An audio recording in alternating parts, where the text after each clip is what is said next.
لو مني بتستفيد خليك لقناتي مفيد واشترك ويوصلك كل جديد.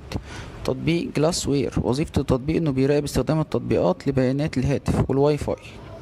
انا واحد من الناس لقيت عن طريق التطبيق ده ان التليجرام بيسحب مني 17 جيجا في الشهر الواحد، ولولا تنبيه التطبيق ليا ما كنتش حافظت على باقة الواي فاي والداتا اللي على الموبايل.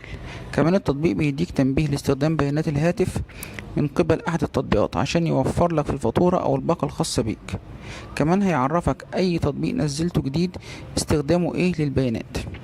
كمان التطبيق هيعرفك لو في تطبيق انت مش بتستخدمه بيسحب نت، وده ملوش غير معنى واحد، ان التطبيق ده بيسحب بيانات تليفونك للخارج، لان مفيش اي معلومة او صورة او فيديو تطلع من تليفونك لاسلكيا الا وتستخدم نت عشان توصل المعلومة او تنقل الملفات للمكان او الجهاز اللي بتسحب عليه. كمان تقدر تعمل حظر لاستخدام البيانات سواء الداتا او الواي فاي لتطبيق معين لو لقيت استخدامه كبير على الجهاز. التطبيق ده محمله اكتر من مليون مستخدم.